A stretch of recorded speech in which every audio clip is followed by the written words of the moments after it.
Hello students, डेनिंग classes में आपका स्वागत है। राजस्थान पशु परिचर भर्ती 2023 जिसकी परीक्षा आपकी 1, 2, 3 दिसंबर 2024 को है। मॉडल पेपर आज हम फर्स्ट करने वाले हैं, जिसमें आपके टोटल 150 प्रश्न होंगे। कुल अंक आपके 150 होंगे। परीक्षा की अवधि 3 घंटे आपके एग्जाम में रहेगी, वो मैं आपको बता देता हूँ। और माइनस मार्किंग भी आपके इसमें 1/4 होने वाली है। और आपको प्रश्न पत्र में 40% अंक लाना अनिवार्य होगा। ऐसा आपका एक पेपर, मॉडल पेपर जिसे मैं बना रहा हूँ, ऐसे आपके एग्जाम में भी बनेगा। सेम डिटो इसी तरह के क्वेश्चंस आपसे पूछे जाएंगे, तो इनको आप अच्छे से कवर करना, अच्छे से करना। इसी तरह जो भी पशु परिचर की अच्छे से तैयारी कर रहे हैं, वो टेस्ट सीरीज मॉडल पेपर डेनिंग क्लासेस की ऐप से भी ले सकते हैं। प्ले स्टोर में जाना है, वहाँ डेनिंग क्लासेस की ऐप आपको मिलेगी, उस पर आप क्लिक करना। उसके बाद में टेस्ट सीरीज में जाना। टेस्ट सीरीज में आप जाओगे, वहाँ पे आपको ऑल टेस्ट सीरीज दिखेगी। ऑल टेस्ट सीरीज में जाना और ऑल टेस्ट सीरीज में आप नीचे आओगे, वहाँ आपको पशु परिचर दिख जाएगा, राजस्थान पशु परिचर टेस्ट सीरीज। उस टेस्ट सीरीज में भी 6 टेस्ट डाले हुए, टोटल 20 टेस्ट आपको मिलेंगे। और ये 20 टेस्ट केवल मात्र आपको 99 रुपीज़ में मिल जाएंगे। तो आप ये भी परचेज कर सकते हैं। आपके रोज़ इसी तरह मैं आपके टेस्ट लेता रहूँगा, क्लास लेता रहूँगा। तो चलिए हम क्वेश्चन अब शुरू करते हैं। पहला प्रश्न हमारे पास कि विश्व में राजस्थान किस गोलार्ध में स्थित है। देखो, ऐसे प्रश्न आपसे गलत हो सकते हैं, ध्यान रखना। जब विश्व की बात आती है, जैसे मान लो हम बात करें राजस्थान की, यहाँ पर है राजस्थान या भारत, दोनों की बात करें लगभग यहाँ पे आता है।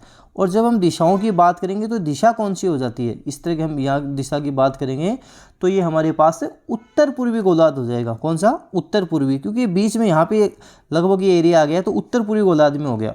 लेकिन जब आपसे पूछेगा कि भारत में राजस्थान कहाँ है, भारत में राजस्थान उत्तर पश्चिम दिशा में है, ये भी ध्यान रखना। इसका आंसर क्या होगा? उत्तर पूर्वी गोलार्ध होगा। अगला प्रश्न है कि राजस्थान के बारे में कौन सा कथन सत्य है।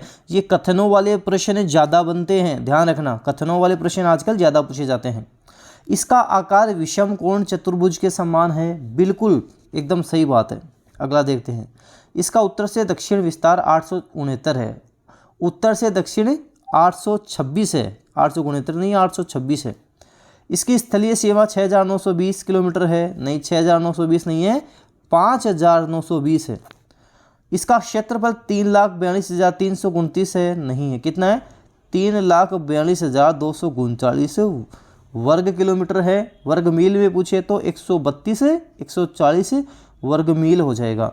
तो हमारा फर्स्ट ऑप्शन सही हो जाएगा। इसका आकार, आधार नहीं है, आकार है। आकार विषम कोण चतुर्भुज के समान है। अगला है कि राजस्थान के उत्तर से दक्षिण तथा पूर्व से पश्चिम विस्तार में अंतर कितना है। आपको क्या करना है? उत्तर से दक्षिण 826 है और पूर्व से पश्चिम 869 है। माइनस कर दो, 869 माइनस 826 बराबर है 43 आपके पास उत्तर आ जाएगा। राजस्थान उत्तर से दक्षिण 826 है, पूर्व से पश्चिम 869 है। लेस कर दोगे, माइनस कर दोगे, 43 आपके पास उत्तर आ जाएगा। अगला प्रश्न हम देखते हैं, हमारे पास है प्रश्न संख्या 4।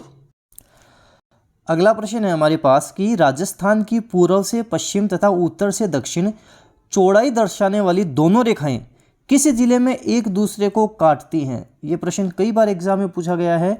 ये नागौर में एक दूसरे को काटती हैं। कहाँ पे काटती हैं? नागौर में। ध्यान रखना, अच्छा प्रश्न है। अगला है कि राजस्थान की कुल स्थलीय सीमा की लंबाई कितनी है। ये हम पहले भी देख चुके हैं। कितनी है? 5,920 किलोमीटर है। यहाँ से एक प्रश्न और बनता है कि राजस्थान अंतर्राष्ट्रीय सीमा पाकिस्तान के साथ कितने किलोमीटर की है? 1070 किलोमीटर की है। ध्यान रखना, अंतर्राष्ट्रीय सीमा 1070 किलोमीटर की जो हम पाकिस्तान के साथ लगाते हैं, जिसे रेड क्लिफ रेखा के नाम से जाना जाता है। अगला प्रश्न है हमारे पास प्रश्न संख्या 6 कि इनमें से राजस्थान के किस जिले की सीमा पाकिस्तान से नहीं मिलती है। देखो, ये अच्छे से पढ़ लेना, इसके चक्कर में कई बार प्रश्न गलत हो जाते हैं। पूछ रहा है कि राजस्थान के किस जिले की सीमा पाकिस्तान से नहीं मिलती है। नहीं पूछा है आपसे।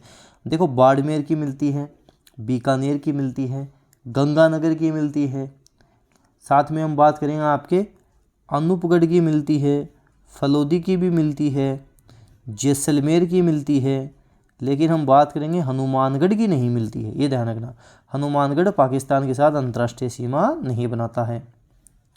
अगला है प्रश्न संख्या 7 हमारे पास है। राजस्थान में कौन सा एक भौतिक विभाजन सर्वाधिक क्षेत्रफल वाला है? सबसे ज़्यादा क्या है राजस्थान में? मरुस्थल है, जिसे हम बोलते हैं उत्तर पश्चिमी मरुस्थलीय प्रदेश, जो 61.11% भाग पर फैला हुआ है, जहाँ 40% जनसंख्या निवास करती है। और ये मरुस्थल क्या है? ये टेथिस सागर का ही भाग है, टेथिस सागर का ये अवशेष है। और ये हमारे जो पश्चिम में मरुस्थल है, अब ये पूर्व की तरफ बढ़ रहा है। पूछ सकते हैं एग्जाम में किस तरफ बढ़ रहा है, तो ये पश्चिम से पूर्व की तरफ मरुस्थल हमारे बढ़ रहा है, ये भी आप ध्यान रखोगे। अगला प्रश्न है आपकी स्क्रीन पर, राजस्थान में मरुस्थल का विस्तार किस दिशा में? देखो अगला ही प्रश्न आ गया आपके, राजस्थान में मरुस्थल का विस्तार किस दिशा में हो रहा है? ये पश्चिम से पूर्व की हो रहा है। जैसे पश्चिम में यहाँ मरुस्थल है, अब ये धीरे धीरे करके क्या पूर्व की तरफ बढ़ रहा है, ध्यान रखना। पलाया झीलें राजस्थान के किस भौगोलिक अंचल में मिलती हैं? पलाया झील आपको ध्यान रखना है, ये थार के मरुस्थल में ही आपको मिलेंगी। बालू का स्तूप जो होते हैं, रेत के जो टीले होते हैं, तो दो बालू का स्तूपों के मध्य निम्न भूमि का क्षेत्र, जहाँ पे वर्षा का जल एकत्रित हो जाने से अस्थायी झील का निर्माण हो जाता है, वह पलाया झील कहलाती है। थार का मरुस्थल, यहाँ आपको पलाया झील देखने को मिलेंगी। राजस्थान स्थित थार का मरुस्थल किसका अवशेष माना जाता है? हम बात कर चुके हैं, टेथिस सागर का अवशेष माना जाता है। देखो मरुस्थल की बात आ जाए या मैदान की बात आ जाए, सीधा कर देना, टेथिस सागर का अवशेष है। जैसे हम बात करें पूर्वी मैदानी राजस्थान में पूर्वी मैदानी भाग किसका अवशेष है? टेथिस सागर का ही अवशेष है। राजस्थान में निम्नलिखित में से कौन सा एक बालू का स्तूप का प्रकार नहीं है? रेत के टीले क्या कहलाते हैं? बालू का स्तूप कहलाते हैं। बरखान बालू का स्तूप है, पैराबोलिक है, सीफ है, थली नहीं है, थली नहीं है। पूछा है कि थार के मरुस्थल में पाए जाने वाले अर्धचंद्राकार रेत के टीलों को क्या कहते हैं? बरखान कहते हैं। बरखान क्या होते हैं? गतिशील होते हैं, अर्धचंद्राकार होते हैं। और मरुस्थल के लिए सर्वाधिक उत्तरदायी बालू का स्तूप कौन सा है? ये बरखान ही है, जो मरुस्थल के लिए सर्वाधिक उत्तरदायी बालू का स्तूप भी है, जिससे मरुस्थल सबसे ज़्यादा बढ़ता है। आपकी स्क्रीन पर आ गए हैं इस बार दो प्रश्न एक साथ। पहला है कि थार मरुस्थल के संदर्भ में पैराबोलिक क्या है? पैराबोलिक एक बालू का स्तूप है। पैरा से ध्यान रखना, पेड़ के आसपास ज़्यादातर पाए जाते हैं। पैराबोलिक बालू का स्तूप है। जिस जिले में राष्ट्रीय जीवाश्म उद्यान नेशनल वुड फॉसिल पार्क है, जिसे हम बोलते हैं आक्कल वुड फॉसिल पार्क, ये कहाँ पर है? कौन से जिले में है? ये जैसलमेर जिले में है, राजस्थान के जैसलमेर जिले में है। अगला प्रश्न है हमारे पास, कुछ छोड़ थोड़ी हमने कर लिया था। अगला प्रश्न हमारे पास है, अरावली पर्वतमालाओं की सुदूर दक्षिणी जड़ जहाँ से प्रारंभ होती है, वह कौन सा स्थान है? अरावली हमारी प्रारंभ होती है अरब सागर तल से, ये प्रारंभ होती है। राजस्थान में प्रवेश कहाँ से करती है? खेड़ बर्मा सिरोही से करती है, आपको ध्यान रखना। और झुंझुनू तक इसका विस्तार है। अगला प्रश्न है कि अरावली पर्वत की सबसे अधिक ऊंचाई किस जिले में है? अरावली की आपको ऊंचाई मिलेगी सबसे ज़्यादा सिरोही में। जैसे गुरु शिखर, संतों का शिखर कहाँ है? सिरोही में है। शेर कहाँ है? सिरोही में है। ये दोनों सबसे ऊंची चोटी हैं। जैसे दिलवाड़ा है, ये कहाँ है? गुरु शिखर हो गया, शेर हो गया, दिलवाड़ा हो गया, ये कहाँ मिलेंगे आपको? सिरोही में ही देखने को मिलेंगे। सॉरी मैंने उदयपुर बोल दिया होगा, तो गुरु शिखर भी सिरोही में है, शेर भी सिरोही में है, और दिलवाड़ा भी सिरोही में ही है। ये ऊंची ऊंची चोटियाँ हैं सबसे ज़्यादा। जैसे गुरु शिखर की बात करें 1722 मीटर है। शेर की बात करें, ये भी सिरोही में है, इसकी ऊंचाई 1597 है। महाराणा प्रताप की मृत्यु कब हुई थी? 1597, तो ये भी ध्यान रखना, इसकी 1597 है। निम्नलिखित में से कौन सी पहाड़ियां राजस्थान में विंध्यन पर्वत श्रेणियों का विस्तार हैं? मुकुंदरा की पहाड़ियां हैं। मुकुंदरा की पहाड़ियां जो आपको झालावाड़ कोटा इस क्षेत्र में देखने को मिल जाएंगी। उत्खाद स्थलाकृति पाई जाती है। उत्खाद स्थलाकृति जिसे हम बोलते हैं, उबड़ खाबड़ आप क्षेत्र बोल सकते हो। जैसे क्या नदी जब तेज बहाव के साथ बहती है तो जल के साथ साथ क्या इसके आवरण को भी काट छांट कर देती है, तो उससे क्या हो जाता है? उत्खाद भूमि का निर्माण हो जाता है। चंबल नदी राजस्थान में सर्वाधिक उत्खाद स्थलाकृति का निर्माण भी करती है, ये भी ध्यान रखना। और धौलपुर सवाई माधोपुर में ये आपको सबसे ज़्यादा क्षेत्र देखने को मिलेगा। बांसवाड़ा व डूंगरपुर के मध्य के भूभाग को किस नाम से जाना जाता है? इसको हम बोलते हैं मेवल। क्या बोलते हैं? मेवल बोलते हैं इसको हम। राजस्थान में सबसे ऊंचा पर्वत शिखर किस जिले में है? राजस्थान में सबसे ऊंचा पर्वत है गुरु शिखर, जो कहाँ है? सिरोही में है। गुरु शिखर, जिसको हम बोलते हैं संतों का शिखर। अच्छा, संतों का शिखर कहा किसने था? कर्नल जेम्स टोड ने इसको संतों का शिखर कहा है। गुरु शिखर की ऊंचाई 1722 मीटर इसकी ऊंचाई है, इसकी हाइट है, जो सिरोही में स्थित है। संतों का शिखर संबंधित है, अगला प्रश्न ये कौन सा संबंधित है? गुरु शिखर, संतों का शिखर। शेर पर्वत चोटी की ऊंचाई बता दो, फटाफट बता दो। अभी बताया था मैंने 1597। महाराणा प्रताप की मृत्यु थी 19 जनवरी 1597। तो 19 जनवरी 1597 महाराणा प्रताप की मृत्यु, और 1597 से ध्यान रखना शेर 1597। ये लो, दोनों प्रश्न हैं एग्जाम में छपने वाले प्रश्न हैं। पहला है कि रोजा भांकर शिखर राजस्थान के निम्न में से किस जिले में है? देखो, पहली बात तो ये भांकर क्या है? जो सिरोही में जो तेज ढाल वाली पहाड़ियाँ होती है ना, उन्हें भांकर कहते हैं। सिरोही वाले क्षेत्र में जो तेज ढाल वाली पहाड़ियाँ, उसे भांकर कहते हैं। लेकिन इसराना भांकर, कौन सी? इसराना भांकर। एक ये जैसे आपके प्रश्न में पूछा है रोजा भांकर, एक आपके होता है झारोला भांकर। ये भांकर तीनों ही कहाँ पर हैं? जालोर में हैं। इसराना भांकर, रोजा भांकर, झारोला भांकर जालोर में है, ध्यान रखना। और भांकर होता क्या है? भांकर किसे कहते हैं? सिरोही में तेज ढाल वाली पहाड़ियों को भांकर कहते हैं। जिसमें अगला प्रश्न आपके है कि चारों ओर पहाड़ियों से घिरे हुए उदयपुर बेसिन को स्थानीय भाषा में किस नाम से जाना जाता है? इसे गिरवा कहते हैं।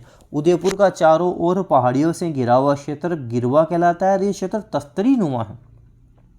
मुकुंदरा की पहाड़ियाँ कौन से जिलों में विस्तृत हैं? बताया था मैंने, कौन से में है? झालावाड़, कोटा, इस क्षेत्र में मुकुंदरा की पहाड़ियाँ देखने को मिल जाएंगी। राजस्थान का सर्वोच्च पठार है, पर्वत नहीं पूछा, पठार पूछा है। प्रश्न पूछ क्या रहा है, उत्तर वही देना। पठार कौन सा है? उड़िया का पठार है। ये कहाँ है? ये भी सिरोही में है। ऊंचाई कितनी है? 1360 इसकी ऊंचाई है, 1360 मीटर। उड़िया का पठार 1360। ऊपरमाल क्या है? ऊपरमाल क्या है? ऑप्शन दे रखा है 4, बताओ। तो ये हाड़ौती पठार का भाग है, ऊपरमाल का पठार। निम्न में से मावठ द्वारा लाभार्थी फसल कौन सी नहीं है? मावठ द्वारा लाभार्थी फसल बताओ कौन सी है? मावठ द्वारा जो लाभार्थी फसल होती हैं वो रब्बी की फसल होती हैं।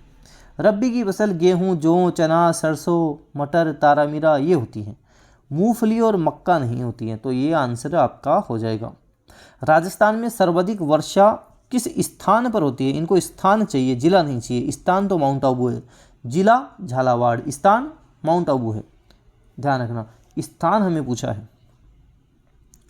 प्रश्न संख्या 30 हमारी स्क्रीन पर है कि राजस्थान का आद्र जिला कहलाता है, झालावाड़ आद्र जिला कहलाता है। राजस्थान में सर्वाधिक वर्षा वाला जिला भी झालावाड़ ही है। राजस्थान में औसत वर्षा कितनी होती है बताओ? तो लगभग आप ध्यान रखना 57.51 सेंटीमीटर। आपको लगभग 57 से 58 के आसपास ध्यान रखना है। लगभग 57 से 58 सेंटीमीटर के आसपास वर्षा होती है, क्योंकि किसी ऑप्शन में 57 कभी मिल जाएगा आपको, कभी आपको 58 भी मिल सकता है। तो 57-58 ध्यान रखना आपको। लगभग 57-58 सेंटीमीटर के आसपास राजस्थान में औसत वर्षा होती है। ग्रीष्म ऋतु जो जून से जुलाई है, उसमें सर्वाधिक आंधियाँ किस जिले में चलती हैं? सर्वाधिक आंधियाँ चलती हैं गंगानगर में, न्यूनतम आंधियाँ चलती हैं झालावाड़ में, दोनों ध्यान रखना। अगला, राजस्थान में कौन सी जलवायु नहीं पाई जाती है ये बता दो। ऑप्शन अच्छा सा प्रश्न है, सिंपल सा प्रश्न है। देखो, शुष्क जलवायु भी मिल जाएगी, अर्ध शुष्क भी मिल जाएगी, आर्द्र भी मिल जाएगी। ध्रुवीय जलवायु यहाँ देखने को आपको नहीं मिलेगी।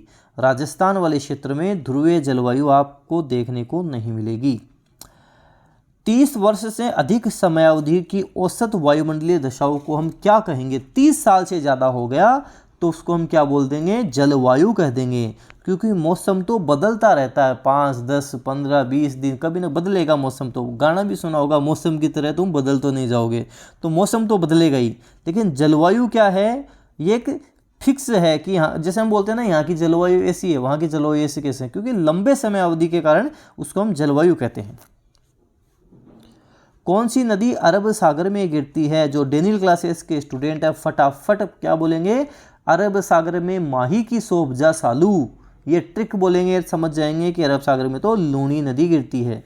नदी जो बंगाल की खाड़ी में जल गिराती है, बंगाल की खाड़ी में चंपा काली बन बाण खाबे, अपनी ट्रिक है। तो चंपा च से चंबल हो जाएगा, पा से पार्वती होता है। तो ये जो ट्रिक मैंने बता रखी है इनसे तो बहुत आसान प्रश्न हो जाएंगे आपके लिए। आदि खारी आदि मीठी कौन सी नदी है? लूनी नदी है, जिसको हम आदि खारी आदि मीठी बोलते हैं।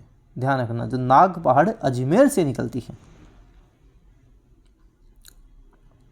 निम्नलिखित में से कौन सी नदी उत्खाद भूमि के लिए कुख्यात है? कौन सी है? पहले बता चुका हूं, चंबल नदी है। चंबल नदी राजस्थान राज्य में ही पूर्णतः बहने वाली, मतलब ये तो केवल राजस्थान में बहेगी, चंबल जैसे नहीं कि यहाँ एमपी वगैरह उधर से आ गई ना, पूरी तरह राजस्थान में बहेगी। कौन सी है? चंबल तो नहीं है। अब बताओ कौन सी है इसके बाद में? लूणी है, बनास है या माही है? माही भी नहीं है। क्यों? क्योंकि माही भी मध्य प्रदेश से आती है। तो हम बात करेंगे यहाँ पे बनास नदी हो जाएगी, जो पूर्णतः राजस्थान में ही बहती है और सबसे लंबी नदी बनास है। तो ये प्रश्न अच्छा प्रश्न है, ध्यान रखना, एग्जाम में बन सकता है। ढेबर झील के नाम से भी जानी जाती है। ढेबर झील बता दो कौन सी झील है? पिछोला झील हमारा उत्तर हो जाएगा। हम बात करें ढेबर झील की, हम बात करेंगे इसका जयसमंद झील होगा, पिछोला नहीं होगा, जयसमंद होगा। क्योंकि इसमें जयसमंद में क्या है कि ढेबर दर्रे से पानी होकर इसमें आता है। तो इसका सही उत्तर आपको करना है, एक सेकेंड इसको करेक्ट कर लेना। इसका आंसर हमारा जयसमंद झील होगा। जयसमंद झील को हम ढेबर झील से के नाम से जानते हैं, क्योंकि इसमें जो पानी आता है वो ढेबर दर्रे से होकर आता है। तो ये ध्यान रखना। निम्न में से कौन सा युग्म सही नहीं है? तेजाजी का मेला कहाँ लगता है? पर्वतसर डीडवाना कुचामन में लगता है। पर्वतसर कहाँ है? डीडवाना कुचामन में है। तो ये हमारा सही नहीं है, ध्यान रखना। बेनसर बिल्कुल डूंगरपुर नेवटापुरा गांव डूंगरपुर में है। रामदेव जी का मेला बिल्कुल जैसलमेर में है। और लक्खी मेला करौली में, बिल्कुल कैला देवी का मेला लगता है करौली में, लक्खी मेला लगता है। पहला उत्तर कर देना आप। गोगामेड़ी पशु मेला पूछा आपसे कि गोगामेड़ी पशु मेला कहाँ लगता है? हनुमानगढ़ में लगता है। कहाँ? हनुमानगढ़ में।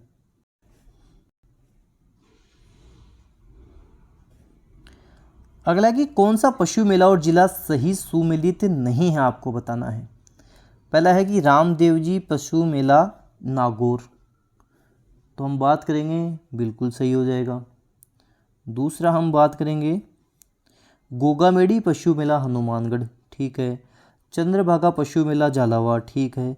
शिवरात्रि पशु मेला सवाई माधोपुर, ये गलत हो जाएगा। शिवरात्रि पशु मेला कहाँ लगता है? करौली में लगता है, ये करौली में लगता है। अगला है कि निम्न से कौन सा युग्म सुमेलित नहीं है? ब्रज महोत्सव भरतपुर में बनाते हैं, ये गलत हो जाएगा। ग्रीष्म महोत्सव माउंट आबू बिल्कुल ठीक है। हाथी महोत्सव जयपुर बिल्कुल ठीक है। मरु महोत्सव जैसलमेर बिल्कुल ठीक है। इसे मारवाड़ महोत्सव जोधपुर में मनाया जाता है। तो ब्रज महोत्सव भरतपुर कर देना है आपको। बीकानेर ऊंट महोत्सव के महीने में मनाया जाता है? एग्जाम में पूछा गया प्रश्न है। बीकानेर का ऊंट महोत्सव जनवरी के महीने में मनाया जाता है। कौन सा जोड़ा सही नहीं है? मारवाड़ बिल्कुल जोधपुर, हाथी जयपुर, ऊंट बीकानेर, ब्रज महोत्सव भरतपुर का ध्यान रखना, भरतपुर हो जाएगा। रागमाला किस शैली का प्रसिद्ध चित्र है? बताओ। रागमाला तो हम बात करेंगे, ये उदयपुर शैली का प्रसिद्ध चित्र है, उदयपुर उत्तर हो जाएगा। अगला प्रश्न है आपके सामने कि निम्न से कौन सी मेवाड़ चित्रकला की उपशैली है? मेवाड़ चित्रकला की उपशैली के नाम से जिसे हम जानते हैं देवगढ़ है। देखो देवगढ़ भी है, चावंड शैली भी है, नाथद्वारा शैली भी है, उदयपुर शैली भी है, ध्यान रखना। राजस्थानी चित्रकला की जन्म भूमि बताओ, कौन सी है? मेवाड़। मेवाड़ चित्रकला शैली का सबसे प्राचीन चित्रित ग्रंथ कौन सा है? श्रावक प्रतिक्रमण सूत्र चूर्णी है, ये भी ध्यान रखना। ककीला दमना क्या है? ये ककीला है, कलीला नहीं है, ककीला, कैकीला। ककीला दमना क्या है बताओ? ये मेवाड़ शैली की कहानी के दो पात्र हैं जिसको हम बोलते हैं ककीला और दमना। सुपासनाह चरित्रम क्या है? ये एक ग्रंथ है, चित्रित ग्रंथ सुपासनाह चरित्रम है। नाथद्वारा चित्रकला शैली क्यों प्रसिद्ध है? बता दो। ये पिछवाई के लिए प्रसिद्ध है, एग्जाम वाला प्रश्न है। नाथ द्वारा चित्रकला शैली प्रसिद्ध है पिछवाई के लिए। नाथ द्वारा में श्रीनाथ जी की प्रतिमा के पीछे सज्जा के लिए प्रयुक्त चित्रित पर्दा क्या कहलाता है? बड़ा ही अच्छा प्रश्न है, एग्जाम में छपने वाला प्रश्न है। इसको हम पिछवाई कहते हैं, पिछवाई कहलाता है। वर्षा में नाचता हुआ मोर किस शैली की विशेषता है? एग्जाम वालों का फेवरेट प्रश्न है, बार बार पूछा गया है। वर्षा में नाचता हुआ मोर तो बूंदी शैली की विशेषता है, बूंदी शैली। प्रसिद्ध डोट चित्रशाला के शाही महल में स्थित है। कहाँ के शाही महल में स्थित है बताओ? ये बूंदी के शाही महल में स्थित है, प्रसिद्ध बूंदी चित्रशाला के शाही महल में स्थित है। लोक गायकी की 4 बेत शैली राजस्थान के किस नगर में प्रचलित रही? 4 बेत बताओ कहाँ प्रचलित रही? ये टोंक में प्रचलित रही, टोंक में प्रचलित रही। तेजाजी का जन्म कहाँ हुआ था? तेजाजी घोड़ा चलाते थे, कैसे बोलता था? खड़ खड़ खड़ खड़। तो खड़ खड़ से ध्यान रख लो, खड़नाल नागौर में तेजाजी का जन्म हुआ था। तेजाजी की पत्नी का नाम क्या था? पेमलदे था। तेजाजी की पत्नी पेमलदे थी। तेजाजी की पत्नी का नाम पूछ लेगा, क्या करोगे? पेमलदे करोगे। कामड़िया पंथ की स्थापना किसने की थी? रामदेव जी महाराज ने कामड़िया पंथ की स्थापना की थी। यहाँ पे ये लोग क्या करते हैं? 13 ताली नृत्य करते हैं। 13 ताली नृत्य किस देवता को समर्पित है? ये रामदेव जी को ही समर्पित है। एकमात्र लोक देवता जो कवि भी थे, बताओ कौन से थे? रामदेव जी ही एकमात्र ऐसे लोक देवता हैं जो कवि थे। इन्होंने एक पुस्तक भी लिखी थी, 24 वाणियाँ। ये पुस्तक लिखी थी 24 वाणियाँ। अगला है कि जिला जिसमें लोक देवता रामदेव जी की समाधि अवस्थित है, कहाँ पे है इनकी समाधि? इनकी समाधि तो हम बात करेंगे जैसलमेर में है। जाहर पीर के नाम से किस लोक देवता को जाना जाता है? जाहर पीर गोगा जी महाराज को जाना जाता है। पाबूजी को अवतार माना जाता है। पाबूजी राव सिंह के वंशज हैं और लक्ष्मण के अवतार हैं। राव सिंह के वंशज हैं, लक्ष्मण के अवतार हैं। भारतीय डाक विभाग ने किस लोक देवता की फड़ पर डाक टिकट जारी किया? कौन से लोक देवता हैं बताओ जिन पर डाक टिकट भी जारी हुआ? एग्जाम में पूछा गया प्रश्न है ये भी। ये हमारे देवनारायण जी हैं, ध्यान रखना, देवनारायण जी, जिनको गुर्जर जाति के लोग सर्वाधिक मानते हैं। डाक टिकट जारी हुआ। राजस्थान के किस लोक देवता ने अपनी पत्नी की प्रेरणा से योग साधना की दीक्षा ली? कौन थे? मल्लीनाथ जी थे, मल्लीनाथ जी। 4 हाथों वाला लोक देवता किसे कहा जाता है? 4 हाथों वाला लोक देवता कल्लाजी राठौड़ हैं। अकबर के विरुद्ध चित्तौड़गढ़ 1567-68 ईस्वी के समय कौन से लोक देवता युद्ध करते हुए मारे गए थे? कौन से थे ये? वीर कल्लाजी राठौड़ ही थे। वीर कल्लाजी राठौड़ थे जो युद्ध करते हुए मारे गए थे। जयमल फत्ता वीर कल्लाजी राठौड़। निम्नलिखित में से सुमेलित है, बताओ कौन सा सुमेलित है, कौन सा नहीं है, इसमें से बताना है। तो हम बात करें सुमेलित की। पहला है आई माता बिलाड़ा, ठीक है, परफेक्ट है। नारायणी माता सीकर, बिल्कुल नहीं, सीकर नहीं होगा, क्या होगा? राजगढ़ अलवर होगा, राजगढ़ अलवर होगा। केवाय माता नागौर में है। केवाय माता कहाँ है? नागौर में है। और चौथ माता आपको देखनी है तो आप चले जाओ चौथ का बरवाड़ा सवाई माधोपुर। तो पहला सुमेलित है। चूहों की देवी के रूप में प्रसिद्ध है, बता दो कौन प्रसिद्ध है चूहों की देवी के रूप में? तो करणी माता। करणी माता का मंदिर कहाँ है? देशनोक बीकानेर में। किस लोक देवी का मंदिर है? करणी माता का ही है। चूहों वाली देवी है, सफ़ेद चूहे यहाँ देखने को मिल जाएंगे। पाबूजी और डूंगर जी के भोंपे का वाद्य यंत्र बताओ। इनका रावण हत्ता है। पाबूजी डूंगर जी के भोपे का वाद्य यंत्र क्या है? रावण हत्ता है। कमाइचा क्या है? कमाइचा की बात करें, वाद्य यंत्र है, एक वाद्य यंत्र है। रमझोल किस प्रकार का लोक वाद्य यंत्र है? ये घन वाद्य यंत्र है। लोकप्रिय अग्नि नृत्य का प्रारंभ एवं आयोजन मुख्यतः किया जाता है, कहाँ किया जाता है? जब भी अग्नि नृत्य की बात आए सीधा टिका देना बीकानेर। जैसे बम की बात आए, बम सीधा भरतपुर, बम भरतपुर, बीबी, बी से बम, बी से भरतपुर, तो बीबी ध्यान रखना, बीबी क्या ध्यान रखोगे? बीबी, बी से बी, बी से बम, बी से भरतपुर। अगला है अपने पास एक सेकंड।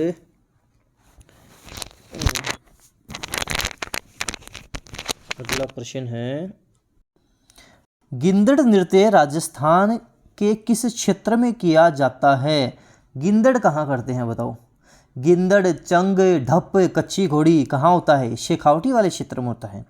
जालौर का ढोल नृत्य किस शैली में? पहला प्रश्न तो ये बन जाता है कि ढोल नृत्य कहाँ का? जालौर का है। शैली पूछ ले तो थाकना। देखो एक प्रश्न करवाया है, 2 प्रश्न आपके कवर हो गए। तो जालौर का ढोल नृत्य है, कौन सी शैली है? थाकना शैली है। कच्ची घोड़ी नृत्य है, ये कैसा नृत्य है बताओ? सामुदायिक है, व्यावसायिक है, कौन सा है? तो कच्ची घोड़ी है कि व्यावसायिक लोक नृत्य है। भीलों को गौरी नृत्य का अन्य नाम है। जो भीलों का गौरी नृत्य उसका अन्य नाम क्या है बताओ? उसका अन्य नाम राई है, राई भी बोलते हैं उसे। गरासिया जनजाति द्वारा किया जाने वाला नृत्य कौन सा है? गरासिया, वाल्लर, गरासिया, सिरोही, कई बार बताता रहता हूँ मैं, वाल्लर, गरासिया, सिरोही। निम्न में से कौन सा मात्र पुरुषों द्वारा किया जाने वाला नृत्य नहीं है? क्या है लास्ट में? नहीं है, ध्यान रखना। पूछा कि निम्न में से कौन सा पुरुषों द्वारा किया जाने वाला नृत्य नहीं है, बताना है आपको। तो हम बात करेंगे लूर नहीं है, लूर, लूर जाति की, इसमें महिलाएं भी करती हैं, लूर जाति की। बिंदोरी कहाँ का प्रमुख लोक नृत्य है? बताओ बिंदोरी कहाँ का है? झालावाड़ का है। कहाँ का है? झालावाड़ का है। किस रम्मत कलाकार ने महात्मा गांधी को स्वतंत्र बावनी पुस्तक भेंट की थी? किसने की थी? तेज कवि जैसलमेरी ने महात्मा गांधी को स्वतंत्र बावनी पुस्तक भेंट की थी। राजस्थान के किस क्षेत्र में रम्मत नाट्य का उद्भव हुआ? रम्मत बीकानेर और जैसलमेर में हुआ। कहाँ पर? बीकानेर व जैसलमेर में हुआ। रम्मत बीकानेर जैसलमेर। अच्छा, रम्मत तो हो गया, लेकिन ये रम्मत है क्या चीज़? क्या चीज़ है रम्मत? रम्मत एक लोक नाट्य है। ईसर ईसरी की पूजा किस त्योहार पर की जाती है? बता दो किस पे की जाती है? गणगौर के त्योहार पर हम ईसर ईसरी की पूजा करते हैं। धींगा गणगौर मनाया जाता है। धींगा गणगौर कहाँ मनाते हैं बताओ? उदयपुर में मनाएंगे धींगा गणगौर। उदयपुर चले जाओ, धींगा गणगौर मनाएंगे। राजस्थान के कौन से क्षेत्र में चैत्र शुक्ल पंचमी को गुलाबी गणगौर? यहाँ गुलाबी गणगौर बनती है। कब बनती है? चैत्र शुक्ल पंचमी को बनती है, ये भी ध्यान रखना। ये गुलाबी गणगौर बनती है नाथ द्वारा राजसमंद में, नाथ द्वारा राजसमंद। बिलों में छेड़ा फाड़ना क्या है? बिलों में छेड़ा फाड़ने का सीधा मतलब हो गया भाई साहब तलाक है आपका। क्या है? तलाक है। छेड़ा फाड़ना, तलाक देना। गरासिया जनजाति प्रधानता पाई जाती है। गरासिया जनजाति कहाँ मिलेगी आपको? सिरोही वाले क्षेत्र में। गरासिया जनजाति आपको मिलेगी सिरोही वाले क्षेत्र में देखने को मिल जाएगी, ध्यान रखना। मीनाकारी की थेवा कला, नाम अजय थेवा कला, रट लेना प्रतापगढ़। थेवा कला प्रतापगढ़, तो मीनाकारी की थेवा कला प्रतापगढ़, थेवा कला प्रतापगढ़, रट लेना ये तो। राजस्थान में blue pottery Jaipur. Blue pottery का नाम आते ही जयपुर कर देना। ब्लू पोट्री का नाम आते ही जयपुर कर देना। अजरक प्रिंट के लिए राजस्थान का कौन सा क्षेत्र प्रसिद्ध है? अजरक बाड़मेर। अजरक के लिए बाड़मेर है, तो अजरक प्रिंट बाड़मेर। जाजम या आजम छपाई प्रसिद्ध है। जाजम आजम छपाई प्रसिद्ध है, बताओ कहाँ की है? चित्तौड़गढ़ की है। गढ़ तो गढ़ चित्तौड़गढ़, बाकी सब गढ़ैया। 95 नंबर का प्रश्न है कि शिल्पग्राम कहाँ स्थित है? ये शिल्पग्राम तो उदयपुर में है। बागौर की सभ्यता कहाँ है? भीलवाड़ा में है, कोठारी नदी के किनारे। लेकिन बागौर की हवेलियाँ कहाँ हैं? उदयपुर में ही है। बेणेश्वर का मेला डूंगरपुर जिले के किस स्थान पर लगता है? इसी में आपके जो ये क्लास है इसी में मैंने बताया भी आपको। तो बेणेश्वर का मेला डूंगरपुर के नेवटापुरा गांव में लगता है। नेवटापुरा गांव डूंगरपुर, आपको ध्यान रखना है। अगला प्रश्न आपकी स्क्रीन पर है कि सीताबाड़ी मेला मुख्यतः किस जनजाति से संबंधित है? सहरिया जनजाति का कुंभ कहलाता है सीताबाड़ी मेला 12। राजस्थान के निम्न में से किस क्षेत्र में सीताबाड़ी का मेला? बता दो कौन सा क्षेत्र है? 12 कहाँ आता है? 12 तो हाड़ौती वाले क्षेत्र में आता है। हाड़ौती किसको बोलते हैं? कोटा, बूंदी, झालावाड़, 12 ये वाला क्षेत्र। अगला प्रश्न है आपकी स्क्रीन के ऊपर है कि निम्न में से कौन सा मेला ही है? कौन सा मेला गलत सुमेलित है? आपको बताना है कौन सा मेला है जो गलत किया हुआ। केला देवी का मेला करौली में लगता है क्या? बिल्कुल लगता है। शीतला माता का मेला चाकसू में लगता है? बिल्कुल लगता है। चार भुजा का मेला उदयपुर में लगता है? बिल्कुल लगता है। कपिल मुनि का मेला बीकानेर में लगता है। कपिल मुनि का मेला कहाँ पे लगता है? कार्तिक पूर्णिमा को बीकानेर में कपिल मुनि का मेला लगता है, ध्यान रखना है। ये ऑप्शन देश का उत्तर हो जाएगा। अगला कि निम्न में से कौन सा मेला कार्तिक पूर्णिमा पर कोलायत बीकानेर में? कैसे कपिल मुनि, कैसे कोलायत बीकानेर? तो ये कपिल मुनि है क्या यहाँ पे लास्ट में? ऑप्शन थे कपिल मुनि। अगला प्रश्न आपकी स्क्रीन पर है कि प्रसिद्ध घोटिया अम्बा का मेला राजस्थान के किस जिले से संबंध है? घोटिया अम्बा का मेला किस जिले से संबंधित है? बता दो। बांसवाड़ा से है। गणेश जी का प्रसिद्ध मेला कहाँ आयोजित होता है? गणेश जी का मेला रणथंबोर में होता है। त्रिनेत्र गणेश मंदिर के नाम से यहाँ पे मंदिर है, ध्यान रखना है। रणथंबोर आपको ध्यान रखना है। राष्ट्रीय दशहरा मेला का आयोजन किस जिले में किया जाता है? ये राष्ट्रीय दशहरा मेला का आयोजन कोटा में होता है। धौलागढ़ देवी का मेला राजस्थान के किस जिले में से जुड़ा है? धौलागढ़ देवी कहाँ है? अलवर में है। अलवर ध्यान रखना है आपको। जीण माता का मेला राजस्थान के किस जिले में वर्ष में 2 बार आयोजित होता है? मतलब साल में 2 बार लगता है। तो जीण माता का मेला कहाँ लगता है? जीण माता का मेला तो हम बात करेंगे रेवासा सीकर में लगता है, वर्ष में 2 बार लगता है। जीण माता हो गई, कर्णी माता हो गई, शाकंभरी माता हो गई, दधिमती माता हो गई, इनका मेला वर्ष में 2 बार लगता है। दधिमती माता का मेला निम्न में से किस जिले में आयोजित किया जाता है?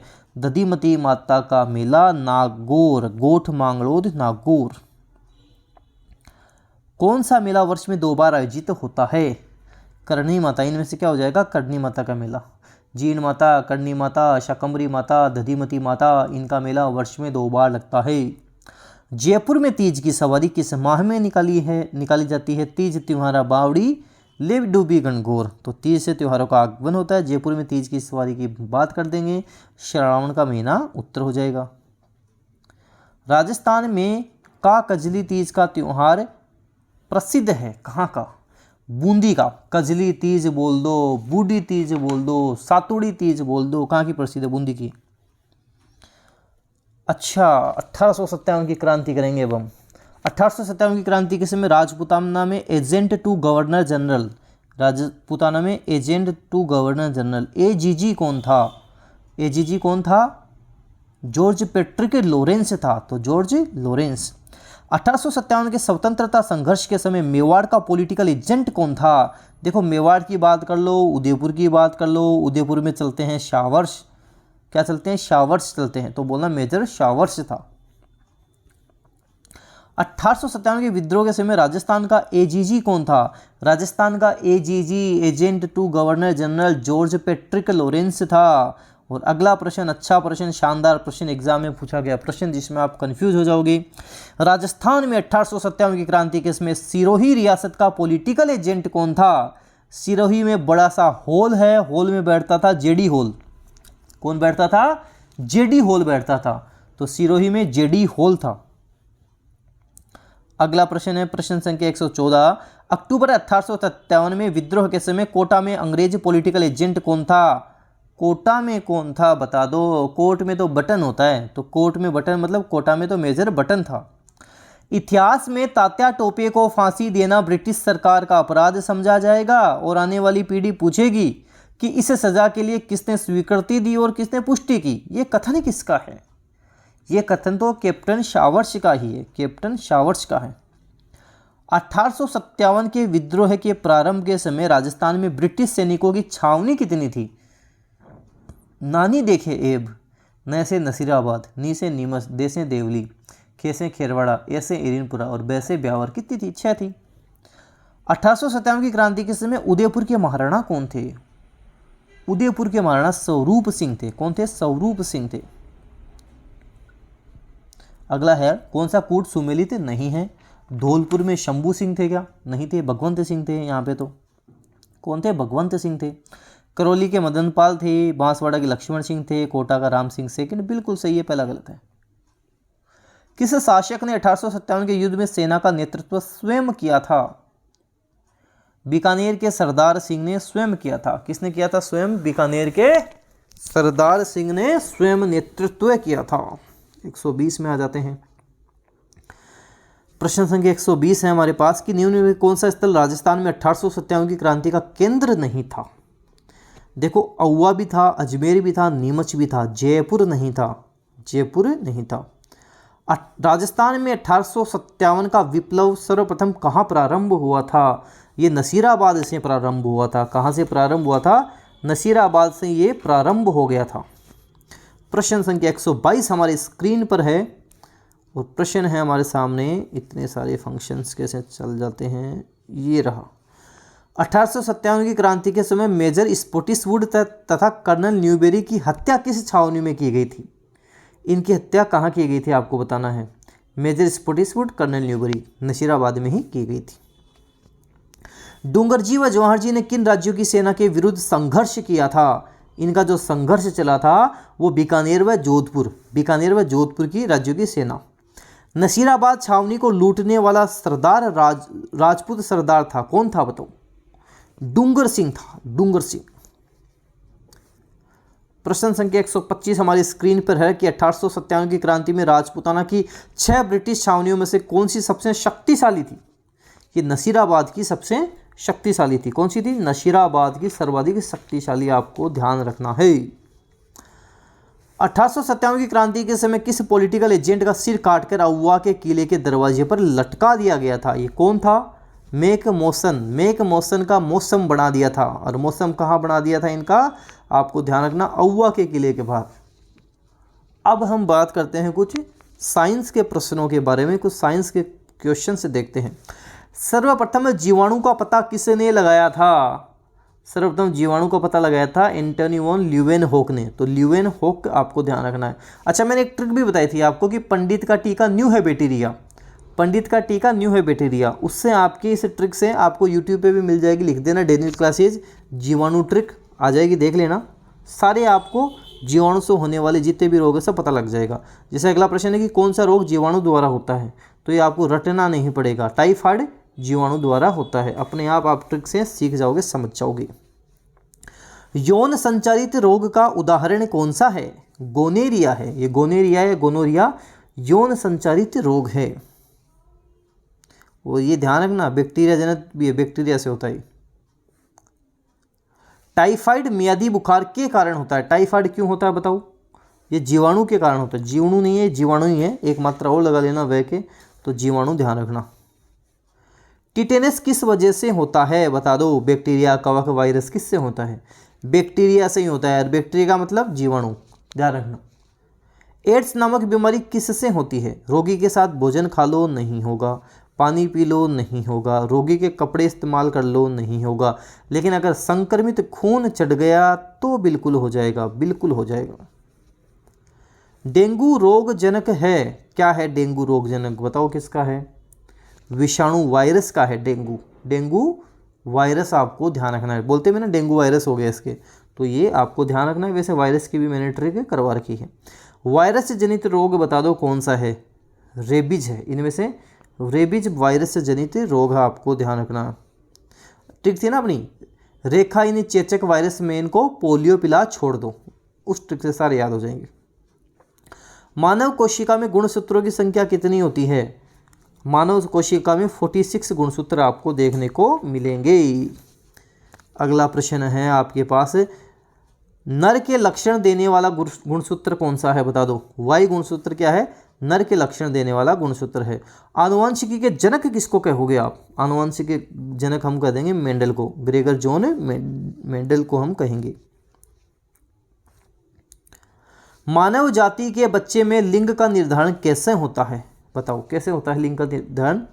हम बात करेंगे पिता से आने वाले वाई गुणसूत्र से ही निर्धारण होगा, माँ से नहीं होता है, ध्यान रखना। तो इसके लिए पिता जिम्मेदार होगा। एक सामान्य मानव नर में गुणसूत्र गठन होगा बताओ? 46XY। क्या होगा? 46XY। मानव की बात हो रही है और नर की बात हो रही है, तो नर में 46XY। एक मानव में कायिक कोशिका में गुणसूत्र होते हैं। कायिक कोशिका में 46 गुणसूत्र होते हैं। कितने? 46 गुणसूत्र आपको ध्यान रखना है। अच्छा प्रश्न, एग्जाम वाला ये प्रश्न आपको ध्यान रखना है। केंद्रीय भेड़ और ऊन अनुसंधान संस्थान का मुख्यालय कहाँ स्थित है? अविकानगर राजस्थान में। अविकानगर टोंक राजस्थान। ऊंट को प्रतिदिन कितने लीटर पानी की आवश्यकता होती है बताओ? ऊंट को लगभग 20 से 40 लीटर पानी की आवश्यकता होती है। गाय की होलिस्टीन फ्रिजियन नस्ल का उत्पत्ति स्थान बता दो। होलिस्टीन से ध्यान रखना, होलैंड है, होलिस्टीन होलैंड। दोहरे उद्देश्य वाली गाय कौन सी है? दोहरे उद्देश्य वाली गाय है थार पारकर। क्या पार करना है? थार पार करना है। गायों में गर्भकाल कितना होता है बताओ। गायों में गर्भकाल तो लगभग 280 से 285 दिनों का होता है, 280 से 285 दिनों का। राजस्थान में कौन सी भेड़ की नस्ल नहीं है? वो 4 ऑप्शन दे रखे हैं, इसमें बताना है कौन सी भेड़ की नस्ल नहीं है। नाली है, मालपुरी है, सोनारी है, लेकिन मालवी नहीं है। कौन सी भैंस की नस्ल नहीं है ये बताओ। भैंस की नस्ल कौन सी नहीं है? नागपुरी है, मुर्रा भी है, बदावरी भी है, गिर नहीं है, गिर नहीं। गुजरात के गिर प्रकार की गाय नस्ल को राजस्थान में क्या कहा जाता है? रेंडा कहते हैं। क्या कहते हैं? रेंडा। पशु व नस्ल गलत युग्म है। भेड़ मगरा ठीक है, बकरी सिरोही ठीक है, ऊंट मारवाड़ी ठीक है, भैंस ओंगोल ये गलत है। और लास्ट प्रश्न है आपके प्रश्न संख्या 150 जो आपकी स्क्रीन के ऊपर है कि 20वीं पशुधन गणना के अनुसार सर्वाधिक भेड़ें कहाँ पाई जाती हैं? ब से भेड़े, बी से बाड़मेर। तो बी से बाड़मेर में क्या है? भेड़े हैं, आपको ध्यान रखना है। 20वीं के अनुसार सर्वाधिक बाड़मेर में हैं, तो ये ध्यान रखना, बाड़मेर उत्तर होगा। देखो इसी तरह के मॉडल पेपर जैसे मैं यूट्यूब पे करवा रहा हूँ, आप प्ले स्टोर में जाना, डेनियल क्लासेस की ऐप मिलेगी। केवल 99 में 20 मॉडल पेपर मिलेंगे आपको। 6 मॉडल पेपर डले हुए हैं और अब रोजाना एक एक मॉडल पेपर आपको मिलता रहेगा। ऐसे टोटल करके आपको 20 मॉडल पेपर लेटेस्ट सारी चीज़ें मिलेंगी। करंट अफेयर वगैरह भी उनमें लेटेस्ट मिलेगा, सब कुछ लेटेस्ट मिलेगा। अलग अलग टाइप के जैसे 20 मॉडल पेपर करोगे, जैसे आज का पेपर था उसमें जैसे 1857 के क्वेश्चन से ज़्यादा हो गए, अगला होगा उसमें राजस्थान के एकीकरण के क्वेश्चन से ज़्यादा हो जाएंगे। ऐसे ऐसे कवर करके किसी में आपके करंट अफेयर के ज़्यादा होंगे। ऐसे करते करते आपके 20 मॉडल पेपर में शानदार तैयारी हो जाएगी, अच्छे अच्छे क्वेश्चंस मिल जाएंगे, सब कुछ आपके कवर हो जाएगा। केवल 99 में आपको 20 मॉडल पेपर मिल जाएंगे पशु परिचर के। धन्यवाद। वीडियो को जितना होते शेयर आप मुझे पता है कर ही दोगे। धन्यवाद।